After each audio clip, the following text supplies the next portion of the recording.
بسم اللہ الرحمن الرحیم۔ السلام علیکم ورحمۃ اللہ وبرکاتہ۔ امید ہے کہ آپ سب ایمان، صحت، عافیت اور برکت کے ساتھ ہوں گے۔ آج ہم سبق نمبر 52 پڑھیں گے۔ تو آج کے سبق میں بھی ہم صفت ادامی رسول اللہ صلی اللہ علیہ وسلم کی چند احادیث کو تفصیل کے ساتھ پڑھیں گے۔ تو پہلے عبارت دیکھیے، بسم اللہ الرحمن الرحیم۔ وبه قال حدثنا محمود بن غيلان قال حدثنا بشر بن السري عن سفيان عن طلحة بن يحيى عن عائشة بنت طلحة عن عائشة أم المؤمنين رضي الله تعالى عنها قالت كان النبي صلى الله عليه وسلم يأتيني فيقول عندك غداء فأقول لا، قالت فيقول إني صائم، قالت فأتانا يوما فقلت يا رسول الله صلى الله عليه وسلم إنه أهديت لنا هدية، قال وما هي؟ قلت حيث، قال أما إني أصبحت صائما، قالت ثم أكل۔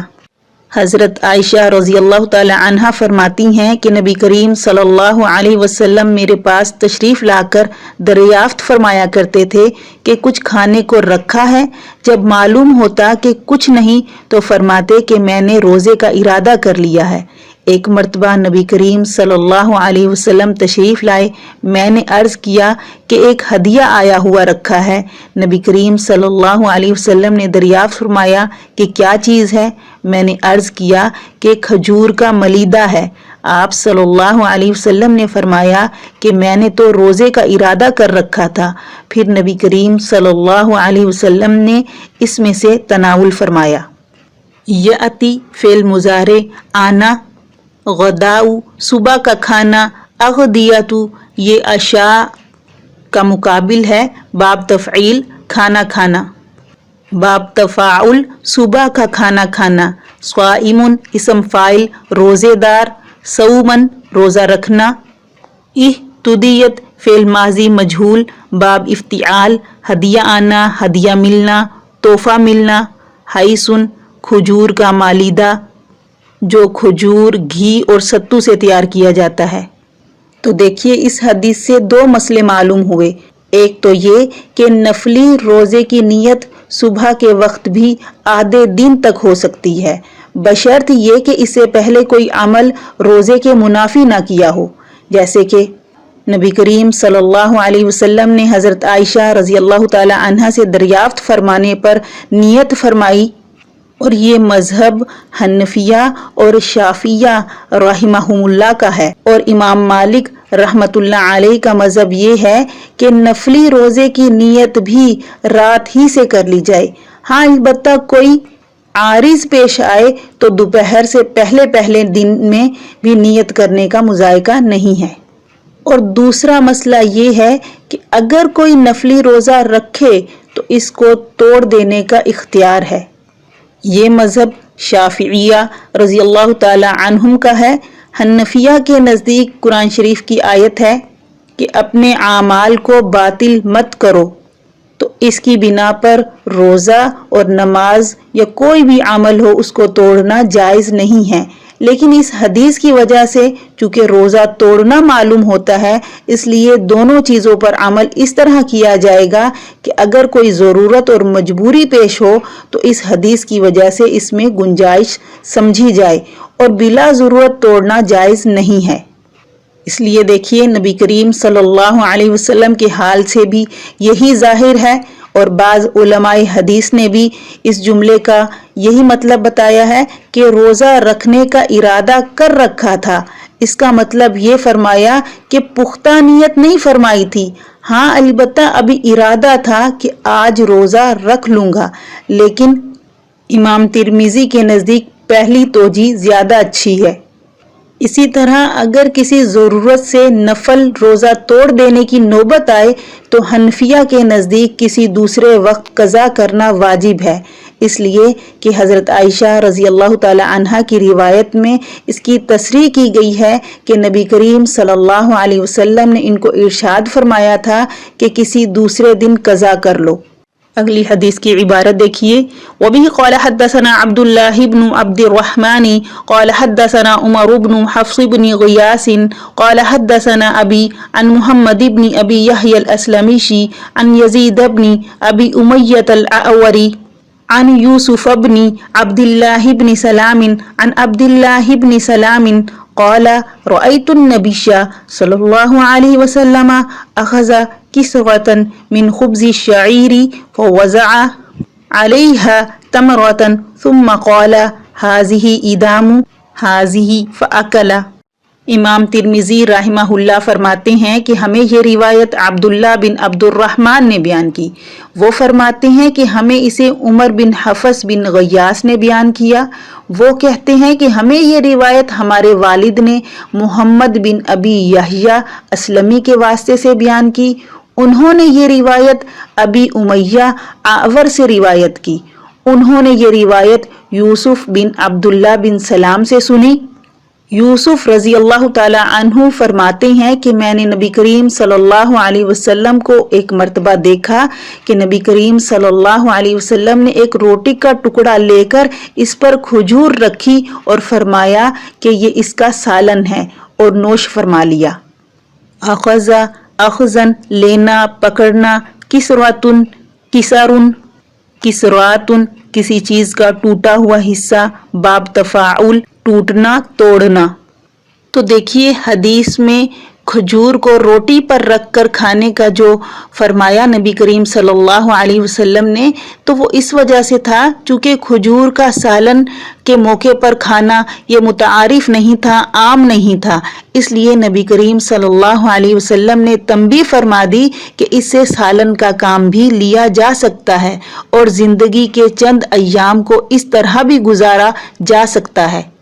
حاضی ادام تو مضمون حدیث ترجمۃ الباب کے لفظ سے بھی واضح کر دیا گیا کہ اس سے پہلے باب میں روایات میں یہ ذکر کیا گیا کہ سرکے کو سالن کہا گیا ہے، بلکہ بہترین سالن کہا گیا ہے۔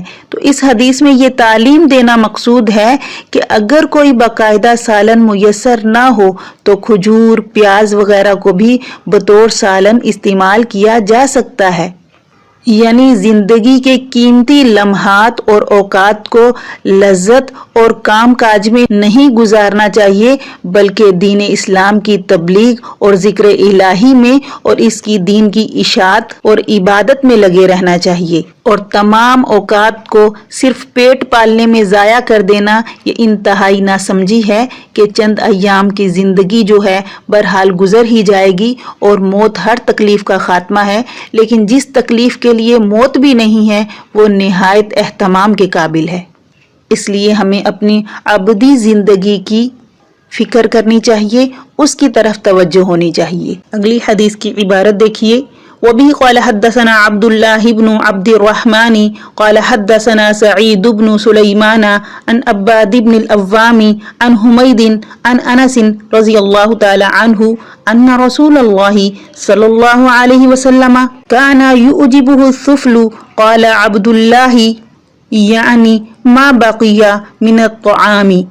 امام ترمذی رحمہ اللہ فرماتے ہیں کہ ہمیں یہ روایت عبداللہ بن عبد الرحمن نے بیان کی۔ وہ فرماتے ہیں کہ ہمیں اسے سعید بن سلیمان نے عباد بن عوام کے واسطے سے بیان کیا۔ انہوں نے یہ روایت حمید سے اور انہوں نے صحابی رسول حضرت انس بن مالک رضی اللہ تعالی عنہ سے سنی۔ حضرت انس رضی اللہ تعالی عنہ فرماتے ہیں کہ نبی کریم صلی اللہ علیہ وسلم کو ہانڈی اور پیالے میں بچا ہوا کھانا مرغوب تھا۔ ثفلن تلچھٹ، نیچے کا بچا ہوا کھانا یا سالن۔ ثافلون بھی اسی معنی میں آتا ہے، باب تفعیل تلچھٹ والا ہونا، باقیہ باقی رہنا، بچ جانا۔ تو یہ نبی کریم صلی اللہ علیہ وسلم کے کمال تواضع کی بنا پر تھا کہ اوپر کا کھانا دوسروں کو پہلے کھلاتے اور ما باقیہ یعنی جو بچ جاتا وہ اپنے لیے پسند فرماتے۔ اور اس میں تھوڑی چیز پر صبر اور قناعت ہے، اور ادنا سے ادنا نعمت پر شکر اور اس کی قدر کی تعلیم بھی دی گئی ہے۔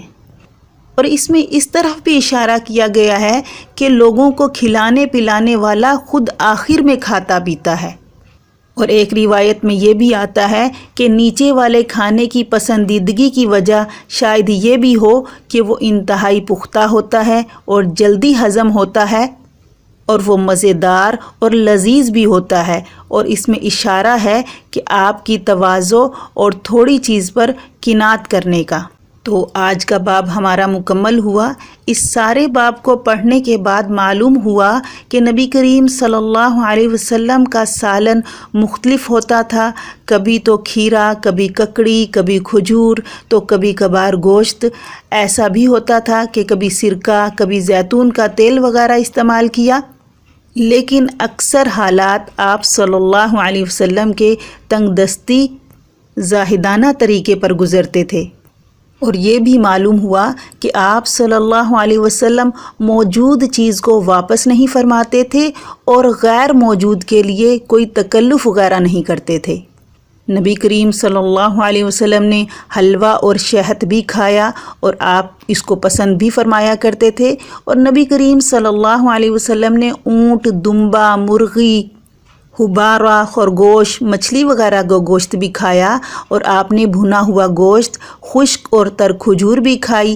آپ صلی اللہ علیہ وسلم نے خالص دودھ اور پانی ملا ہوا بھی پیا ہے، اور ستو اور شہد کو پانی کے ساتھ پیا، اور آپ صلی اللہ علیہ وسلم نے کھیرے کو کھجور کے ساتھ ملا کر بھی کھایا، اور آپ صلی اللہ علیہ وسلم نے پنیر بھی کھائی، روٹی کھجور کے ساتھ بھی کھائی، اور کبھی سرید بھی کھایا۔